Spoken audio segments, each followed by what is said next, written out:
வரலாற்றின் ஆரம்ப காலங்களில் சமூகத்தில் நன்மதிப்பை பெற்றிருந்த திருநங்கைகள் இடைக்காலத்தில் கேளிக்கை, கிண்டல், சுரண்டல், வஞ்சகத்திற்கு ஆளானார்கள்.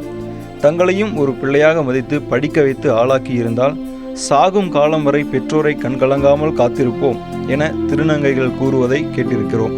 பிச்சை எடுப்பது, பாலியல் தொழில் செய்வதுதான் தங்களுக்கான வேலை என்ற நிலைமைகளை உடைத்தெறிந்து வருகின்றனர் சமீபகால திருநங்கைகள்.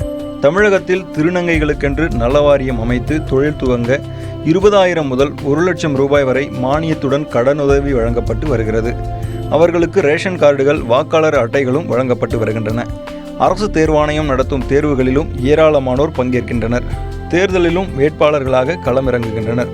இந்த சூழலில் திருநங்கைகளை 3ஆம் பாலினமாக அங்கீகரிக்குமாறு தேசிய சட்ட சேவை ஆணையம் தொடுத்த பொதுநல வழக்கை விசாரித்த உச்சநீதிமன்ற நீதிபதிகள் KS ராதாகிருஷ்ணன், AKS சிக்ரி ஆகியோர் நேற்று தீர்ப்பளித்தனர். அந்த தீர்ப்பின் சாராம்சத்தை பார்ப்போம். கல்வி நிலையங்கள் மற்றும் பணியிடங்களில் திருநங்கைகள் 3ஆம் பாலினத்தவர்களாகவே பார்க்கப்பட வேண்டும்.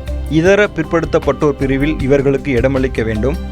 திருநங்கைகளுக்கு எதிரான சமுதாய குறைபாடுகளை தடுக்க மத்திய அரசு விழிப்புணர்வு பிரச்சாரங்கள் மேற்கொள்ள வேண்டும். திருநங்கைகளுக்கென்று நலவாழ்வு திட்டங்களை அமல்படுத்த வேண்டும். திருநங்கைகளின் உடல்நிலையை கருத்தில் கொண்டு அவர்களுக்கென்று சிறப்பு கழிப்பறைகள் அமைக்கப்பட வேண்டும். ஒருவர் பாலின மாற்று அறுவை சிகிச்சை செய்து கொண்டு ஆணாக மாறினால் ஆண் எனவும், பெண்ணாக மாறினால் பெண் எனவும், திருநங்கையாக மாறினால் திருநங்கை எனவும் அங்கீகாரம் அளித்து அவ்வாறே அழைக்க வேண்டும். மாறாக அவர்களை இழிவாக கருதக்கூடாது. சமூக நீரோட்டத்திற்குள் அவர்களை கலக்கச் செய்ய வேண்டும். சட்டப்பிரிவு 377 தவறாக பயன்படுத்தி திருநங்கைகளுக்கு போலீசார் சிக்கலை தருவது வேதனை அளிக்கிறது.